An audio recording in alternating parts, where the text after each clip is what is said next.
Hi, everybody. Welcome back to a new episode of the Grown Up Millennial podcast. Please bear with me as we renovate in this space. I hope everybody is doing well, feeling great. It's February, it's Black History Month, and in this space, we're gonna have some very focused conversations for Black History Month. Whew. Yeah. So it's about to get a little bit heavy, but we're also talking about self care, self love, and those kinds of things in this podcast episode. And it's also one of those things that feels almost like, why am I carrying all this labor in this month that should be celebrating Black history? Why are we laboring? Why we not rest and relax on them something? Food for thought. But I am so excited about summer. I cannot get the song Summer, Summer, Summertime out of my head. I'm ready for summer, ready to kick back and unwind. Come on. Let the fuzzies of the winter go away and the sun of the summer dry up everything with a dry up and really light the paths for the rest of this year. The first thing I kind of want to talk about, though, is this book I'm reading called The Parable of the Sower by Octavia E. Butler. And it was kind of wild. I think last year, people were saying, oh my gosh, it's literally a premonition. Did she know this was going to happen? It's a book, I think, written in the 80s, I want to say. Don't quote me on that. Actually, I could just look it up. Like, why am I pretending I don't have the internet at my fingertips? Parable of the Sower. Release. Okay, this typing fast is not for me. All right, it was first released in 1993. But if you are listening to the audiobook, if you're reading this book, you're quite aware of what's going on. It's literally talking about the future, and in the future for them, she's talking about 2025 to 2027. That's how far I am so far. I'm not sure if she kind of went further. And how life is so different. Things are really expensive. Everybody's like trying to kill you for your resources. It's pretty wild. It's kind of like apocalypse stuff. But it also feels like quite a mirror of what's happening right now, especially the pieces around the scarcity of resources, one, and two, people are like bundled up in one area. So you kind of like categorize people based on community, which, tale as old as time. So yeah, you should check out that one.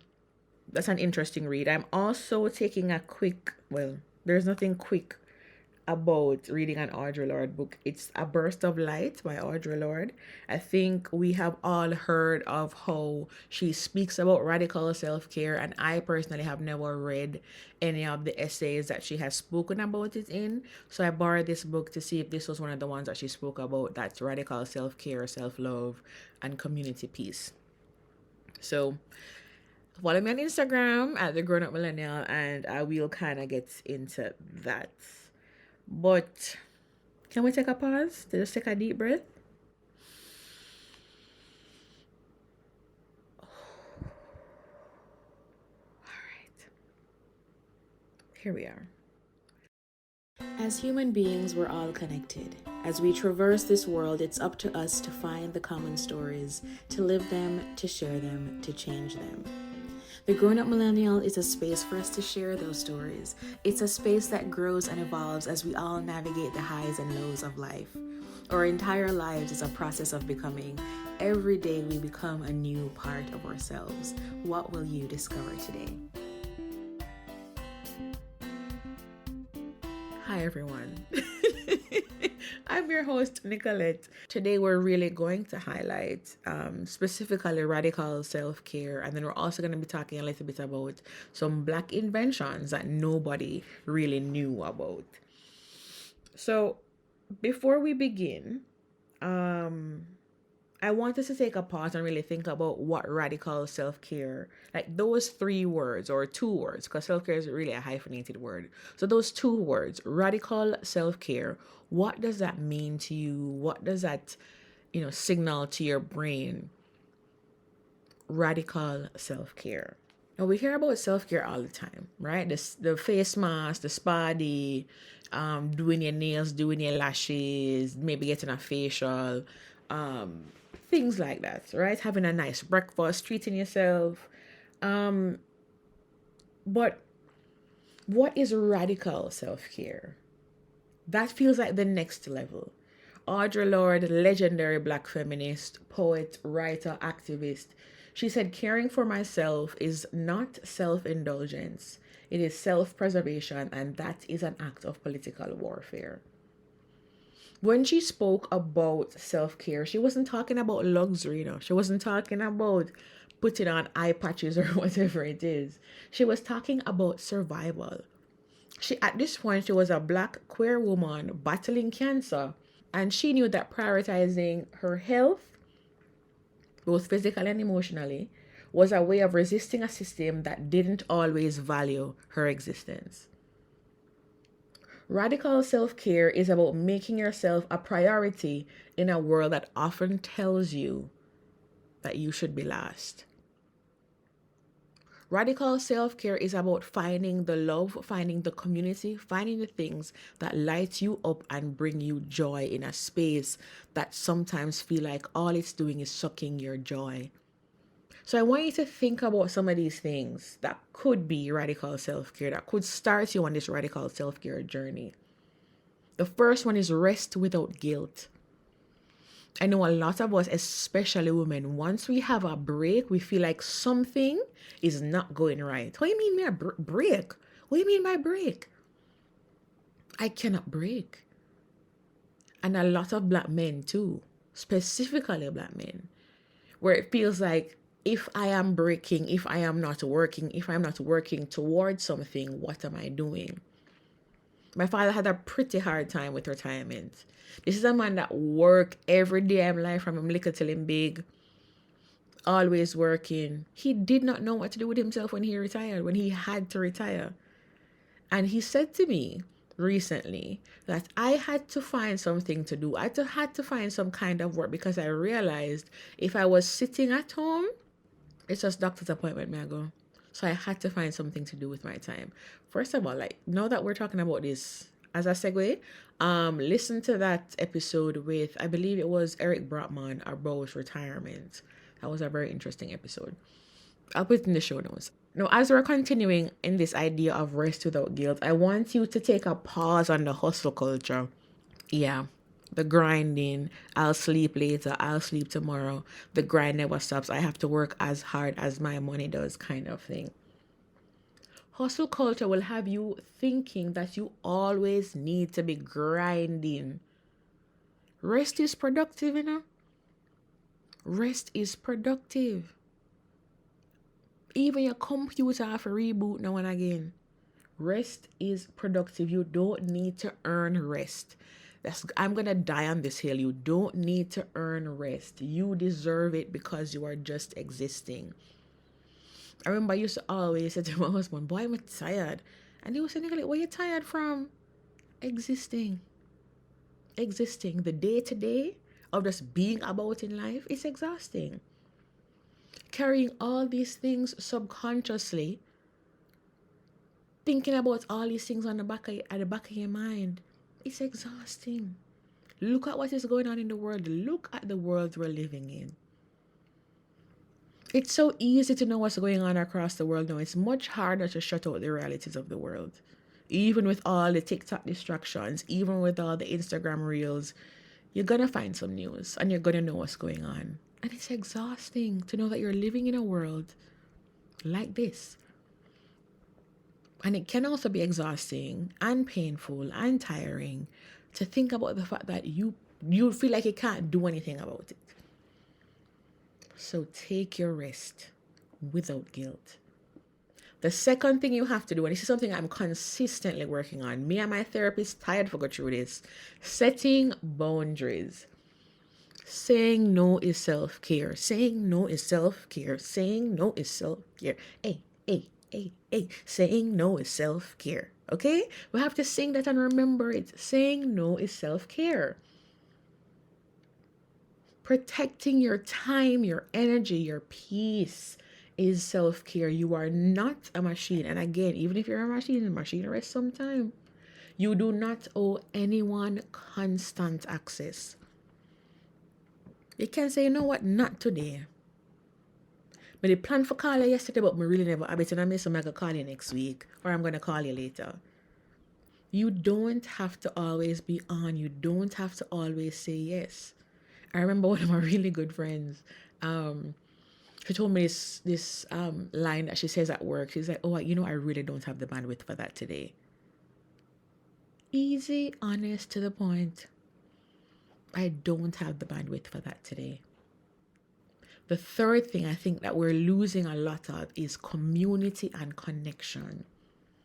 Radical self-care doesn't always mean being alone. I know how it's under the self-care piece, so like, oh, it has to be something I do by myself. But no, it means surrounding yourself with the people who uplift you. Healing happens in community. And I think a lot of it for me, a harsh lesson, I guess, for the past year and a half, has been realizing that success is really the quality of my community. Because no amount of money will replace talking to a good friend on a hard day. No amount of money will replace having a good time with people who you really care about. No amount of money will replace that feeling of you just sitting in the same space with someone who makes your soul happy and only not nothing. Just sharing space. We cannot undermine the importance, the absolute importance of community and connection. We have to find the people who make our hearts smile, who we can be ourselves with. We don't have to pretend. When you come home, you don't feel like, boy, I feel like decompress because I couldn't be myself. I feel so, no.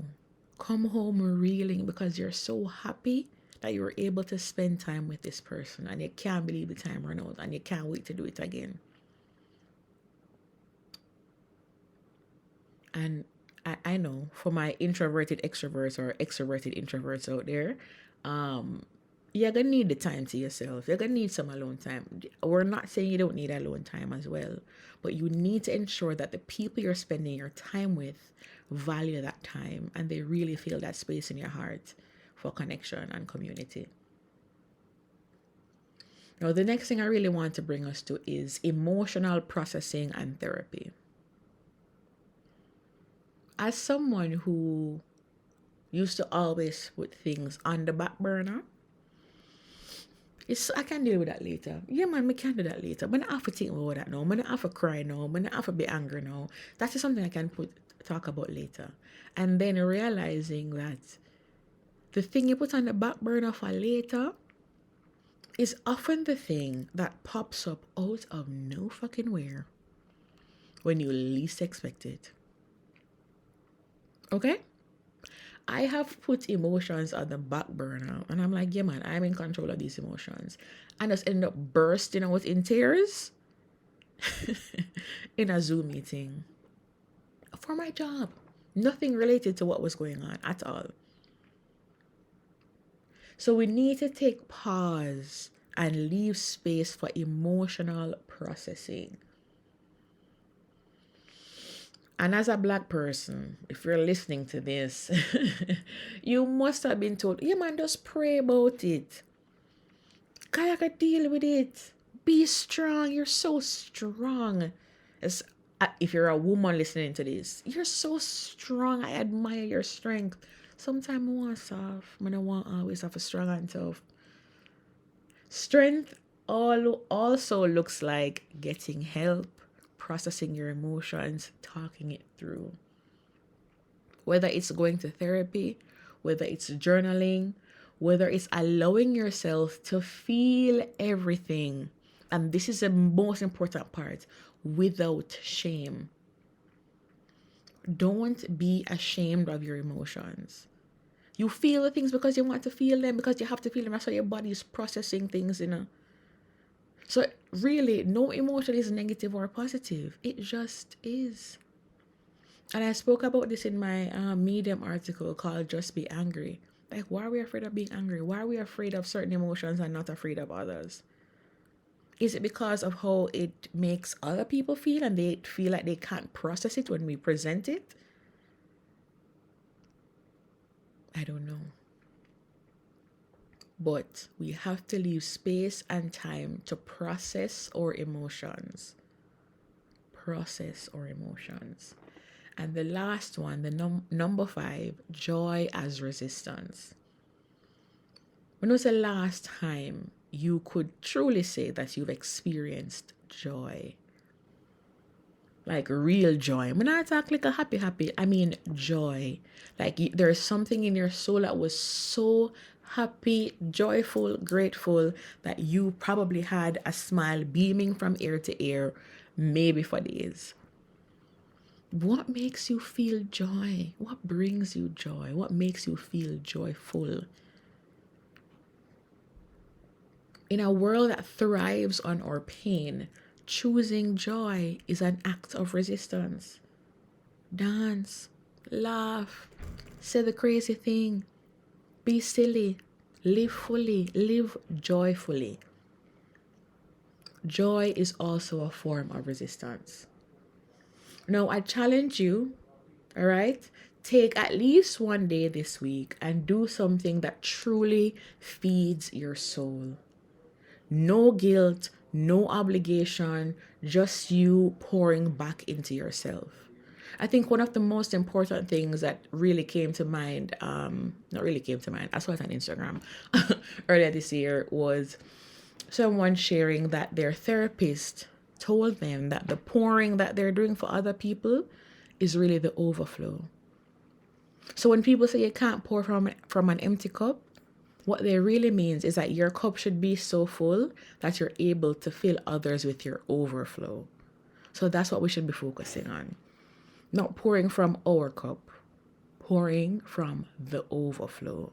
So how can you pour back into yourself this week? How can you fill your cup? How can you create some overflow? I always get back to this on in Black History Month, especially because I feel like we don't have a lot of Black people talking about this specific kind of self-care slash self-love slash community piece, or we don't focus on it enough. So I'm bringing it to fore now for us to continue talking about it every year. I feel like I'm probably a scratch record at this point, but every year it feels like there's a new piece of it. So, self care, as defined by Audre Lorde, is not passive, but a deliberate and conscious choice to resist oppressive norms and structures.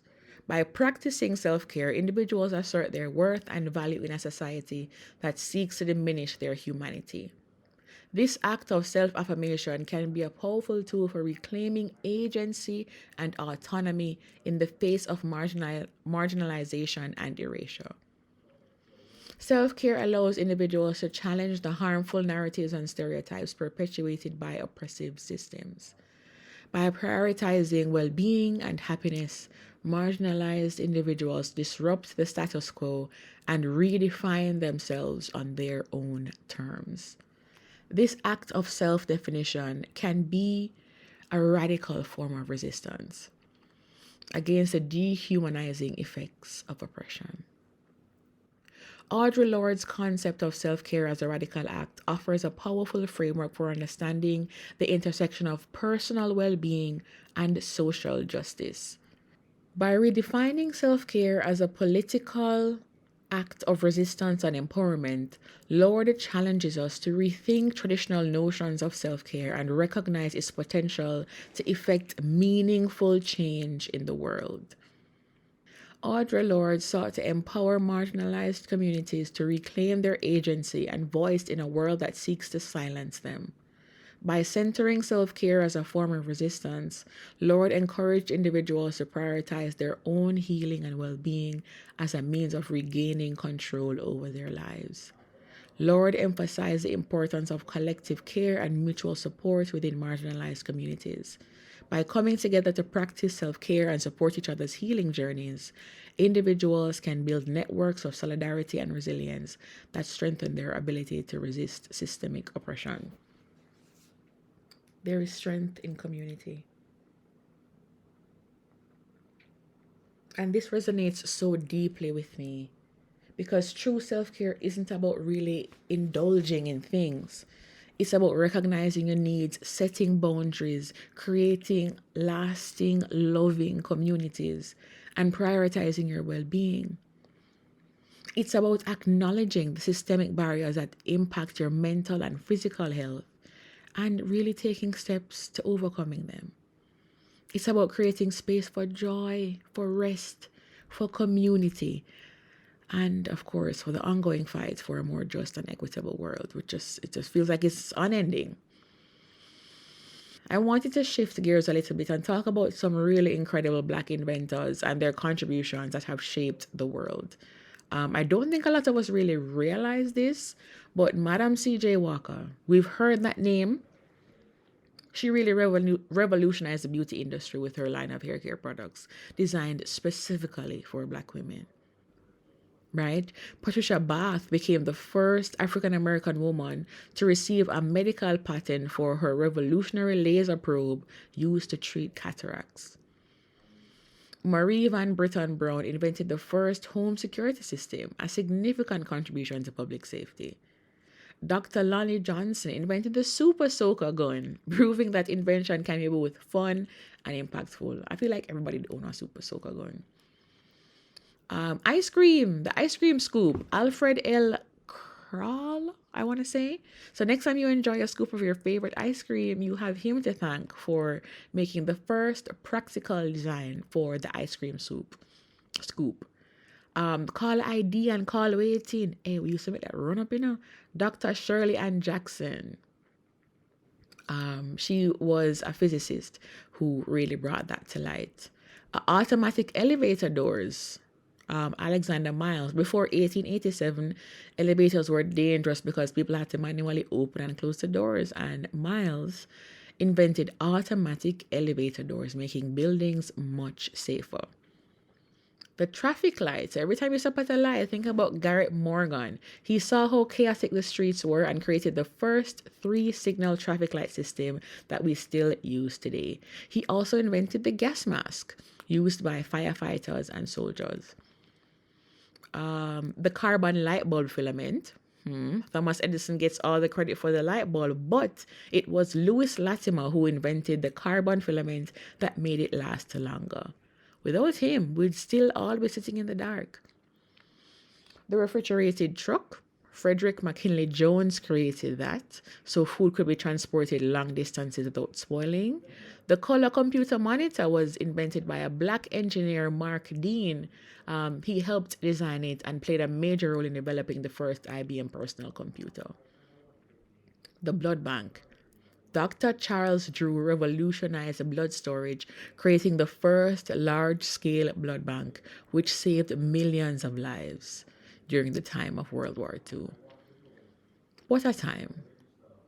There are some really cool things that we need to remember, not only about our ancestors or the inventors of the past, but how are we changing lives right now? How are we contributing to this specific space we're in? We might not be creating new systems. Might not be creating the street lamp or the stoplight or security systems or whatever it is, but we are revolutionizing things in our own way right now.